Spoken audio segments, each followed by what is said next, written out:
찬양 감사합니다. 날씨도 찌뿌둥하고 서로 믿음의 칭찬 격려가 좀 필요할 것 같습니다.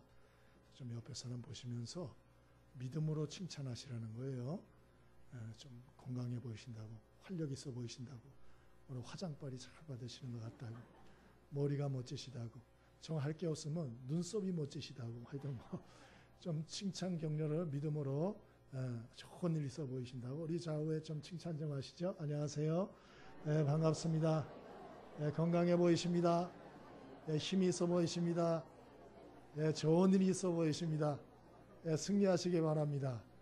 좋은 일이 있게 되길 바랍니다. 가을의 완연함을 온몸으로 느낄 수 있는 너무 좋은 계절이 왔어요. 근데 또 이런 계절이 되면 감기 걸리는 분들이 계셔서 조심하셔야 됩니다. 잘 조심하시고 건강 주의하시길 바랍니다. 가을이란 단어의 뜻은 사투리 가리에서 왔다 그럽니다. 그래서 뭐 낯가리 뭐 이런 얘기 하잖아요. 가리라는 단어에서 왔는데, 가리는 곡식단을 쌓아 올려서 더미를 만들다, 이제 이런 뜻이라 그래요. 그래서 가을은 모든 걸 추수에 거둬들여서 겨울을 준비하는 계절이다, 그런 얘기죠. 이제 가을이 됐습니다만 우리 인생도 이제 우리 인생의 겨울이 오거든요. 우리가 잘 준비할 수 있게 되길 바랍니다. 소설가요, 국회의원, 또 건국대학교 석좌교수인 김홍신 씨가 있습니다. 잘 아시는 분이죠. 자기 인생에 가장 후회가 되는 한 가지 일이 있다, 그래 글을 써서 이렇게 봤어요. 그랬더니 자기 아내 얘기를 써놨더만요. 뭔 얘기인가 하고 이렇게 자세히 읽어봤더니 아내가 이 폐가 좋지 않았대요. 폐가. 그러다가 이제 이분이 중환자실에 들어가고 이제 신경과 근육마비까지 들어갔어요. 그래서 2년 동안을 투병 생활을 했답니다. 근데 이제 아내가 투병 생활하는 동안에 이분이 이제 민주당 공천을 받아가지고 종로구에 출마를 한 거예요. 종로구에. 물론 이제 낙선을 했죠. 근데 여러분, 출마를 했으면 선거운동을 열심히 해야 되잖아요. 그러니까 아내를 잘 못 돌본 거예요. 근데 아내가 선거 기간 중에 49살의 나이로 병상에서 죽은 거예요. 임종을 한 거예요. 그러니까 이분이 이제 얼마나 그게 충격이 되겠어요. 그래서 아내한테 너무 미안하고 그 일이 자기 인생에 있어서 가장 정말 뼈저리게 회한이 되는 일이다, 후회되는 일이다, 이렇게 이제 그 글을 쭉 써놨더라고요. 우리도 살면서 지나간 후에야 때늦은 후회를 하는 이러한 일들이 있어요. 여러분, 시간은 우리를 기다려주지도 않고 사람도 우리를 기다려주지도 않고요. 건강과 젊음도 우리를 기다려주지 않아요. 저와 여러분이 그것이 인생이라는 것을 잘 알고는 있습니다만은 우리가 그런 것을 잊을 때가 참 많죠. 그래서 우리가 오래 살 줄 알고 그렇게 살 때가 참 많은 것 같아요. 그래서 오늘 성경 본문에 13절에 야고보 사도는 이렇게 말을 해요. 우리가 어느 도시에 가서 1년 동안 장사해서 돈을 벌자, 이런 계획을 세웠다 이거예요. 그건 나쁜 거 아니에요. 그런 계획도 있어야지요. 그런데 야고보 사도가 14절에 뭐라고 얘기하는 거 아니? 그러나 사람은 누구나 내일 일을 알지 못하는 거다. 사람의 생명이 뭐냐? 잠깐 보이다 없어지는 안개야. 사도 야고보가 그렇게 말해요. 우리 인생이 내 인생이 앞으로 10년은 내가 거뜬하다, 누가 그런 소리를 해요? 5년 동안은 거뜬하겠지, 누가 그런 소리를 하냐고요. 인생은 안개 같아요. 아침에 자욱기 꼈다가 해가 비치면은 어느 사이인가 없어지는 안개와 같다, 그 얘기를 하고 있죠. 그래서 어쩌자는 얘기예요? 그러므로 인생 그 소중한 시간, 기회 낭비하지 말라는 거예요. 우리는 한치 앞을 모르기 때문에 허탄한 자랑, 그런 거 자랑하지 말라는 거예요. 내가 재산이 얼마고, 내 후손이 어떻고, 내가 건강, 이런 소리 하지 말라는 거예요. 하루아침에 가는 수가 있어요. 그런 허탄한 자랑들 하지 말고, 오늘 말씀은 하나님이 우리에게 기회를 주셨을 때 하나님의 뜻이, 주의 뜻이 무엇인가 좀 생각하고 주님의 뜻을 행하고, 그리고 17절에 말하는 것처럼 선을 행하는 인생을 좀 살아라. 오늘 그런 당부를 하고 있어요. 여러분, 우리의 인생이 긴 것 같지만 그렇지 않을 수가 있습니다. 그래서 우리가 내년 10년 후 뭐 이런 얘기 하지 말고 지금, 오늘, 지금부터 우리가 해야 될 것이 무엇인지, 우리가 지금부터 해야 할 그런 주님의 뜻이 무엇인지, 선한 일이 무엇인지 우리 바르게 깨닫고 우리가 지금부터 행함으로 아름다운 열매 맺는 후회함이 없는 인생 살 수 있게 되길 바랍니다. 그러면 지금부터 우리가 해야 할 선한 일이 무엇입니까? 주님의 뜻이 무엇입니까? 마태복음 4장 17절에 나와요. 회개입니다. 회개. 예수님이 공생애를 시작하실 때 제일 먼저 외치신 말씀이 있어요. 그게 뭔가? 기뻐하라, 즐거워하라, 인생을 즐겨라, 행복해라, 그런 얘기가 아니고요. 마태복음 4장 17절에 제일 먼저 하신 말씀이 회개하라, 천국이 가까웠느니라, 그 말씀을 하셨어요. 그럼 왜 회개부터 하라 그러나? 죄는 하나님과의 관계를 멀어지게 해요. 그리고 하나님이 기뻐하지 않는 이런 죄는 하나님의 징계와 심판과 진노를 쌓고 결국 그 하나님의 심판을 받게 하기 때문에, 그래서 오늘 성경에 예수님은 제일 처음에 얘기한 게 회개하라고. 그래서 그 죄 문제를 해결받으라고 그렇게 말한 거예요. 마태복음 5장 8절에서도 우리 주님이 뭐라고 말씀하셨나? 따라해 보시죠. 마음이 청결한 자는 복이 있나니 저희가 하나님을 볼 것이며. 예수님이 그런 말씀하셨어요. 마음이 청결한 자는 복이 있나니 저희가 하나님을 볼 것이다. 안 믿는 사람들은 그래요. 하나님 보여줘. 그럼 믿을게. 그런 사람들 많습니다. 또 믿는 사람 중에서도 아니 왜 어떤 사람은 하나님을 뭐 느꼈다 그러고 하나님을 체험했다 그러고 하나님의 음성을 들었다 그러고 뭐 그러는데 나는 왜 하나님의 감동하심을 느끼지도 못하고 하나님의 음성이 들리지도 않고 왜 하나님이 깨달아지지도 않고 왜 그러나? 이런 분들이 있어요. 그 답을 말씀드릴게요. 마음이 깨끗하지 못해서 그래요. 마음이 깨끗하지 못해서. 그 예수님이 하신 말씀이에요. 물론 사람 중에 마음이 100% 깨끗한 사람이 있나? 없어요. 한 사람도 없어요. 그래서 예수님 말씀하라는 거예요. 회개하라고. 회개하라고. 요한일서 1장 9절에 만일 우리가 우리 죄를 자백하면 저는 미쁘시고 이로사 우리 죄를 사하시며 모든 불의에서 우리를 깨끗게 해주신다 그랬어요. 우리가 우리의 죄를 회개하면, 날마다 주님 앞에 우리 죄를 회개하면 주님의 십자가 보혈로 우리를 깨끗게 해준다는 거예요. 마음이 청결해지고 깨끗해지면 하나님을 경험할 수 있게 된다는 거예요. 그리고 오늘 죽어도 내가 주님 앞에 갈 수 있다는 거예요. 그래서 제일 먼저 우리가 지금 바로 우리가 시급하게 해야 할 선한 일이 무엇인가? 그것은 1번이 회개하는 거예요. 그래서 내 마음의 죄를 씻는 거예요. 내 생각을 정결케 하는 거예요. 믿게 되길 바랍니다. 필리핀의 선교사 한 분이 그런 얘기를 해요. 필리핀에 우리 한국인 단체 관광객들이 많이 온대요. 근데 그 중에 시각장애인들이 그렇게 많이 오신대요. 단체로. 물론 안내 보조인이 팔짱을 끼고 오시는데 그렇게 많이 들어오신대요. 그리고 여행도 얼마나 적극적으로 하시는지 스킨스쿠버도 막 하시고 말타기도 하시고 번지점프도 하시고, 물론 사람들을 같이 몸을 묶고 이렇게 하시는데 그런 걸 막 한대요. 그러면서 그렇게 기뻐하고 그렇게 행복해하고 막 그런대요. 이상하지 않아요? 눈도 안 보이는데 무슨 번지점프를 하고 스킨스쿠버로 말을 타고 기뻐하고 막 이해가 안 되잖아요. 근데 그 선교사님이 그런 얘기를 해요. 왜 그런가 생각을 해봤더니 그분들은 눈만 안 보이는 거야. 다른 게 다 발달된 거야. 눈만 안 보이고 귀가 훨씬 발달됐어. 이 코 냄새 맡는 이 후각이 너무 발달되고, 손의 이 감각이 너무 발달되고, 이 다리의 감각이 발달되고, 또 입 감각도 많이 발달됐대요. 그래가지고 눈만 빼고는 모든 감각이 다 발달이 돼가지고 정상인이 느끼지 못하는 걸 다 느낀다는 거다. 버스 안에서도 우리는 타면 그런가 보다 하는데 이 사람들이 딱 타면 귀로 소리를 듣고 코로 냄새를 맡고 그러면서 습도도 느끼고 바람 소리도 느끼고 나뭇잎 소리까지 듣는다는 거예요. 이 다르다는 게 다르다. 바닷물에 들어가서도 동해안의 바닷물, 남해안의 바닷물, 서해안의 바닷물 다 다른 걸 느낀대요. 그래서 참 깜짝 놀랐어요. 신앙생활도 똑같아요. 하나님은 살아계세요.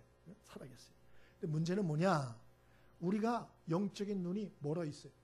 너무 세상적인 것만 이 눈이 밝고 세상적인 소리만 너무 들어가지고 그런 쪽만 발달이 되고 다 영적인 눈과 귀가 다 닫혀 있어. 그리고 영적인 마음과 감각들도 다 닫혀 있어.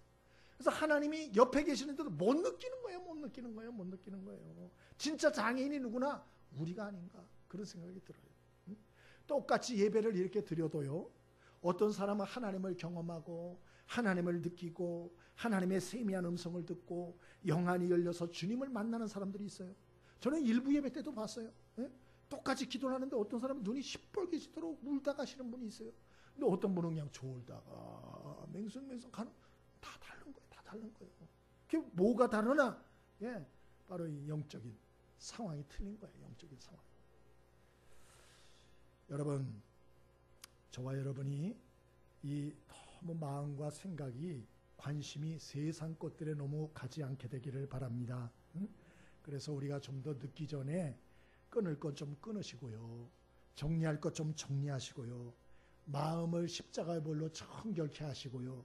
하나님께 집중할 수 있게 되길 바랍니다. 여러분, 그러면 우리가 말씀을 듣거나 찬양을 하거나 예배를 하거나 기도를 하면 모든 삶 속에서 하나님을 느껴요. 온몸으로 주님을 전율적으로 느껴요. 체험을 해요. 바람소리 하나에도 주님을 느낄 수 있어요. 떨어지는 우리가 낙엽 소리에도 하나님을 경험할 수가 있어요. 저와 여러분이 그런 삶, 깨끗한 마음으로 주님과 영교하는 삶을 정말 살아간다면 오늘 내가 죽는다 할지라도 두렵지가 않은 거예요. 여러분, 우리가 시급하게 해야 할 첫 번째 일이 뭐냐? 회개하는 거예요. 마음을 깨끗이 하는 거예요. 저와 여러분의 마음이 가을 하늘처럼 깨끗해지는 축복이 있게 되길 바랍니다. 우리 옆에 사람에게 인사하시죠. 우리 마음이 깨끗해지기를 바랍니다.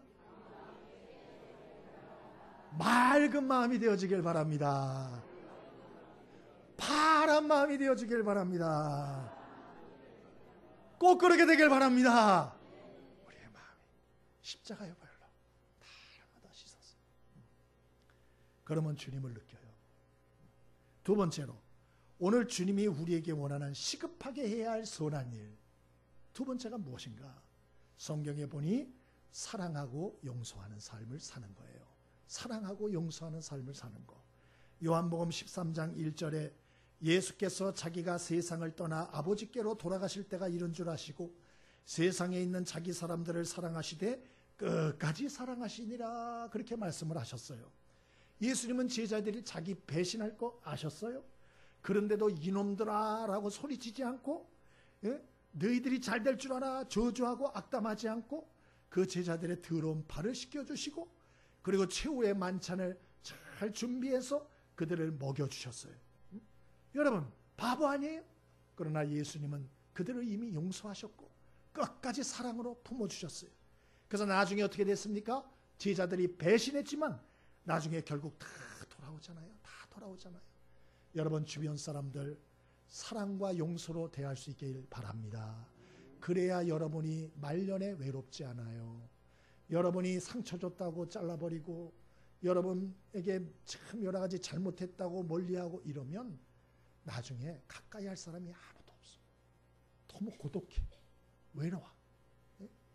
여러분, 오늘 예수님이 한 것과 반대로 한 사람이 있어요. 그게 누구나 바로 구약의 다윗 왕이에요. 이 다윗 왕에겐 다말이라고 하는 딸이 있었는데 암논이라고 하는 또 배다른 아들이 있었어요. 이 배다른 오빠였던 암논이라고 한 이 나쁜 놈이 배다른 여동생 다말을 겁탈을 한 거예요. 아버지가 그 다윗이 그 소식을 들었어요. 그럼 물론 참 여러 가지 힘들었죠. 이거 처리를 잘했어야 되는데 동네 창피해가지고 이 다윗이 그 사건을 쉬쉬하면서 덮어버렸어요. 그냥. 이 사실 누가 알았나? 다말의 친오빠인 압살롬이 이 사실을 알았어요. 분노합니다. 2년 동안 복수의 칼을 갈습니다. 그리고 암논을 드디어 잔치자리에서 칼로 찔러 죽여요. 살해합니다. 그리고 아버지가 무서워서 외국으로 떠나버립니다. 그리고 3년을 도피 생활을 해요. 요압 장군이 이 다윗 왕에게 얘기합니다. 왕이시여, 압살롬 좀 참작할 여지가 있습니다. 분하지 않았겠어요? 그 3년 동안 놔두면 어떡합니까? 이제 좀 돌아오게 하시지요. 그만하면 되지 않았습니까? 말했습니다. 그 말을 듣고 다윗이 오라 했어요. 그래서 압살롬이 예루살렘 궁궐로 돌아옵니다. 문제는 뭐냐? 다윗 왕이 2년 동안 이 압살롬을 부르지도 않았고 보지도 않았다는 거예요. 예? 나라 망신시켰다는 거죠. 그리고 결국 참혹한 일이 벌어집니다. 이 압살롬이 아버지 다윗에 대해서 앙심을 품습니다. 그리고 나중에 쿠데타를 일으켜서 아버지를 죽이겠다고, 당신도 똑같다고, 암논하고 똑같은 사람이라고, 그리고 아버지를 죽이려고 이 반란을 일으켰다가 결국 죽지 않아요? 다윗이 왕궁에 귀환해서 죽은 압살롬을 생각하면서 그 이름을 부르고 대성통곡을 합니다. 학자들은 말해요. 만일 그때 압살롬이 돌아왔을 때 아버지였던 다윗이 그 아들을 용서하고 사랑으로 품어줬다면 절대로 이런 비극적인 일은 일어나지 않았을 것이다. 다 그렇게 말합니다.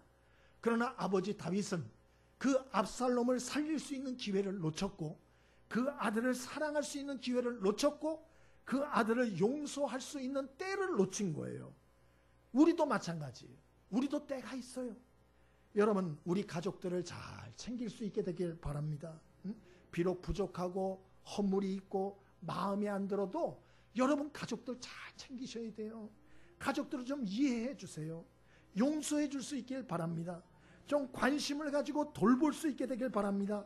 사랑으로 끝까지 끌어안을 수 있게 되길 바랍니다. 그렇게 해야 돼요. 안 그러면 여러분 가족까지도 여러분이 그렇게 원수시하면 나중에 여러분 곁에 있었던 사람은 한 사람도 없어요. 한 사람도. 네? 매일 저녁 들어오던 남편 집에 안 들어올 수 있어요. 바람나서 안 들어오는 게 아니고 돌아가셔서 안 들어올 수 있다고. 돌아가셔서. 속썩이던 자녀들도 집에 돌아와 함께 식사할 수 없을 때가 올 수 있어요. 또 저녁 식사를 준비해 주던 아내도 여러분 얼굴을 볼 수 없을 날이 옵니다. 그러므로 여러분 먼저 가까운 가족들부터 잘 할 수 있게 되길 바랍니다. 부족하고 여러 가지 그런 점이 있다 할지라도 용서하고 이해해주고 사랑으로 품어줄 수 있게 되길 바랍니다. 좀 소통하고 대화를 많이 해줄 수 있게 되길 바랍니다. 섬겨줄 수 있게 되길 바랍니다. 또 여러분 친척이나 지인들도 여러분 부족한 점이 있어도 좀 불쌍히 여기고 용서해주고 끌어안아 줄 수 있게 되길 바랍니다. 그래야 우리가 외롭지 않은 인생 살 수가 있고, 그렇게 살 때에야 오늘 주님이 말씀한 것처럼 그것이 하나님 앞에 아름다운 삶이다 말하고 있어요. 여러분 사랑과 용서의 삶 살 수 있게 되길 바랍니다. 세 번째로 우리가 지금 오늘 우리가 어떠한 선을 행하기를 주님이 원하십니까? 세 번째로는 전도하는 것입니다. 전도하는 것. 마태복음 28장 19절로 20절 예수님 승천하시며 당부하십니다. 그러므로 너희는 가서 모든 족속으로 제자를 삼아 아버지와 아들과 성령의 이름으로 세례를 주고 내가 너희에게 분부한 모든 것을 가르쳐 지키게 하라. 볼지어다 내가 세상 끝날까지 너희와 항상 함께 있으리라 말씀하셨어요. 주님은 우리에게 영혼들 구원하고 전도하는 일을 하라고 말씀하셨어요. 근데도 왜 우리는 부담스러워하고 자꾸 망설입니까? 그 이유는 전도를 내가 한다고 생각하기 때문에 그래요. 근데 여러분 영혼을 구원하거나 아니면 멸망할 영혼들을 건지는 것은 내가 하는 게 아니에요. 하나님이 하시는 거예요. 그건 하나님이 가장 큰 소원이시고 하나님이 주도적으로 이끌어 가시는 사역이에요. 우리는 뭐 하면 되나? 우리는 숟가락만 얹어 놓으면 되는 거예요. 우리는 주님이 만나게 하시는 사람에게 예수님 자랑하고 예수님이 주신 은혜를 얘기를 하고 하나님이 좋으신 분이라는 것을 얘기하면 되는 거예요. 아멘이십니까? 예? 이게 바로 우리 주님께서 원하시는 일이다. 제가 글 하나를 읽었어요. 백사겸이라는 분에 대한 생애입니다. 이분은 평안남도 평원군에서 태어나셨어요. 농부 집안에서 태어나셨는데 이분이 2살 때 아버지가 세상을 떠나셨어요. 그리고 집안이 기울기 시작했는데 이분이 9살 때 열병에 걸려서 실명합니다. 그리고 1년 후에 어머니마저 세상을 떠나요. 형이 하나 있었어요. 졸지에 거지가 된 두 형제는 구걸을 하며 연명을 합니다. 그리고 2년 후에 성년이 된 형은 남의 집 머슴으로 들어가고 백사겸이라고 하는 이 맹인이 된 분은 살아갈 방법이 없어서 점치는 일을 배웁니다. 그리고 이분은 눈치가 빠르고 언변이 능해서 평양의 대동강변에 드디어 자리를 펴고 점치는 일을 시작합니다. 많은 손님들이 왔다 그래요. 손님들이 많이 왔어요. 그래서 이분이 자신감을 얻었어요. 자신감을. 그래서 어디로 갔나? 한양으로, 서울로 갑니다. 그래서 서울에 가서 20년 가까이 점치는 일을 합니다. 그래서 서울에서 유명한 점쟁이가 됩니다. 돈을 많이 법니다. 생활이 안정이 됩니다. 그러나 이분이 마음에 평안이 없었어요. 눈치와 말재주로, 점은 여러분 눈치와 말재주로 사람을 속이는 거예요. 여러분 속지 않게 되길 바랍니다. 이미 백사겸이라고 하는 유명한 점쟁이가 한 얘기예요. 자기가 간직을 썼다니까요. 예? 점은 뭐냐? 눈치와 말재주로 남을 속이는 것이다. 그래서 자기가 하는 일에 회의가 들었어요. 어려운 사람 참 속여서 돈 뜯는 이 내 처지가 너무 괴로운 거예요. 그래서 이분이 100일 작정 기도를 했대요. 기도문도 나와 있어요. 오 1월 성신이시여, 이 더러운 인간의 축원을 하감하사 소란한 이때를 평정시켜 주시고 시화연풍하게 하소서. 시화연풍은 뭐냐? 나라가 태평하고 해마다 풍년이 들게 하소서, 이거예요. 그래서 작정 기도를 했어요.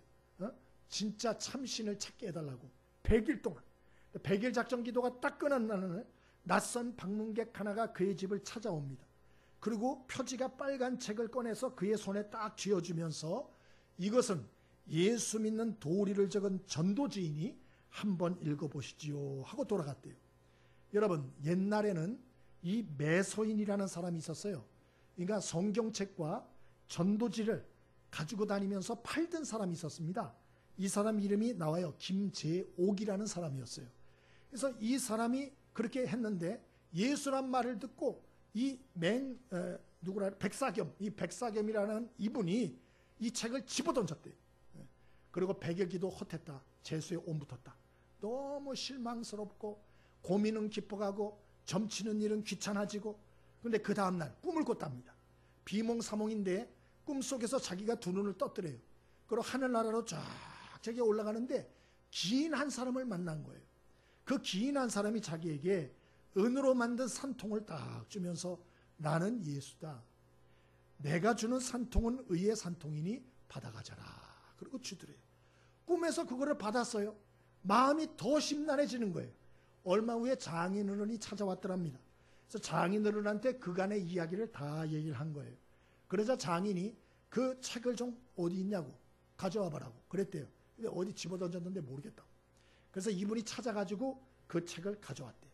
그럼 한번 읽어보자고. 전도서 작자 제목이 뭐냐? 인가귀도라는 책입니다. 거기에 이런 내용이 써 있었대요. 남을 속이고 우상 숭배하던 한 가정의 가장이 방탕하고 패가망신하다가 예수를 믿고 새 사람이 되어 집안을 다시 일으켜 세운다는 내용. 근데 이 내용을 들으면서 백사겸이라는 사람이 전기를 참 맞은 것처럼 큰 충격을 받았답니다. 마음에서 뜨거운 감동이 솟구쳐 올랐대요. 그리고 이분이 눈에서 폭포수와 같은 눈물이 쏟아져 나오는데 예수가 정말 참신이었구나. 예수가 정말 참신이었구나. 참도는 야소교구나. 이분이 그것을 처음으로 깨달았다. 그리고 이분이 결심을 하고서 점치는 일을 때려치우고 그리고 전도인 김재옥 씨를 찾아갑니다. 그리고 신앙 고백을 하고 그 다음 주일부터 교회를 나가기 시작하고 온 가족이 세례를 받습니다. 그리고 그 정도로 끝난 게 아니고 이분이 자기의 간증을 전도지 책자로 만듭니다. 그리고 그때부터 발길 닿는 대로 전국을 다니면서 전도를 시작해요. 타고난 재치와 말솜씨가 있어서 이분이 가는 곳마다 인산인해 사람들이 모였답니다. 그리고 자기 간증을 하면서 예수를 증거하는 거예요. 예수를. 예? 그리고 이분이 그의 어린 아들이 백남석 씨라는 사람인데 그 아들한테 시간이 있을 때마다 성경을 하루에 2장씩 읽어달라 그랬대요. 2장을 읽어주면 이분이 다 암송을 했답니다. 그러니까 머리가 비상한 분이에요. 응? 거기다 찬송을 불러달라고. 찬송을 불러주는 걸 다 외웠답니다. 다. 그래서 이분은 걸어다니는 성경책. 그래서 이분이 다니면서 전도에서 세운 교회가 수십 개. 감암리교회, 장단읍교회, 개성남북교회, 감바위교회, 뭐 헤아리니까 수십 개예요. 수십 개. 예? 놀라운 80세에 소천하셨습니다. 그리고 자손들, 손주들까지 합쳐서 30명 가문도 일으켜 세우셨는데요. 그 중에 백남석이라고 하는 성경 읽어줬던 아들은 선교사 도움으로 미국 에모리 대학에 유학을 하고 돌아와서 연세대학교 영문학과 교수가 되고 그리고 하나님의 교회를 위한 많은 일들을 이분이 하게 되죠.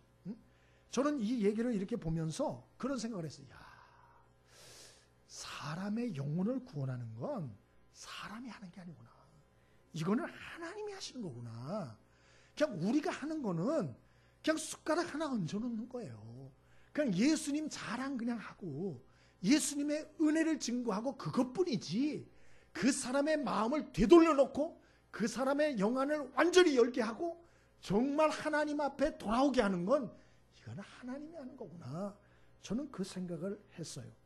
여러분, 저와 여러분이 참 오늘 이 맹인 백사겸 씨도 전국을 다니며 이렇게 많은 하나님의 사랑을 증거했다고 하는데 우리는 눈 멀쩡히 뜨셨죠? 손발 멀쩡하시죠? 예수 믿은 지 오래 되셨죠? 근데도 예수님 자랑을 입도 뻥뻥 못하면 우리가 산다면 우리 주님 앞에 갔을 때 너 뭐 하다 왔냐? 너 내가 섬기고 전도하고 구원받은 사람이 몇 명이나 되나? 그러면 주님 앞에 한 명도 없는데요. 만약 이렇게 말을 한다면 그 좀 부끄럽지 않을까요? 네? 여러분, 저와 여러분이 오늘 이 말씀을 마음에 잘 담으시고 우리 예수님 자랑 열심히 하며 살 수 있게 되길 바랍니다. 특히 불신자 가족들 전도 여러분 열심히 하십시오. 예?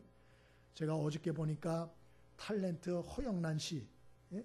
그 친오빠, 뭐 버팀목처럼 그렇게 든든하던 오빠고 그 오빠가 많이 도움을 준 걸로 알고 있는데 근데 이 오빠가 졸음 운전하는 트럭에 치여서 어저께 사망했다. 그 뉴스에 나오더만요. 예? 여러분, 우리가 누가 언제 어떻게 될지 어떻게 알아요? 모르는 거예요. 내가 지금 가족이나 일가 친척을 명절 때 만나시겠습니다마는 그 만남이 끝일 수도 있어요. 끝일 수도 있어요.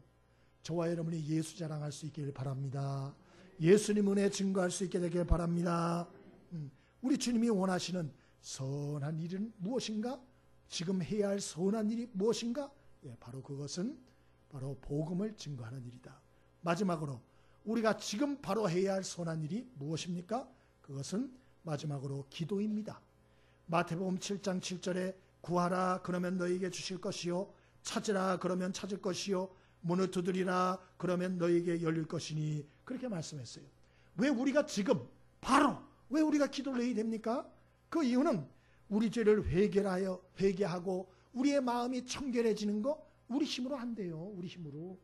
또 누군가를 우리가 용서하고 사랑으로 품어주는 거 우리 힘으로 안 돼요. 또 누군가를 주께 인도하는 거 우리 힘과 능력으로 되는 게 아닙니다. 예? 이거 우리가 기도해야 하나님이 힘 주시고 은혜 주셔서 가능한 일이에요. 세상 말로 소 잃고 외양간 고친다 그런 말이 있어요. 무슨 뜻이죠? 어리석은 자의 인생을 풍자하는 속담입니다. 우리는 어리석은 자가 되지 않기를 바랍니다. 예? 그래서 사도 바울은 쉬지 말고 기도하라 그렇게 말하지 않았어요?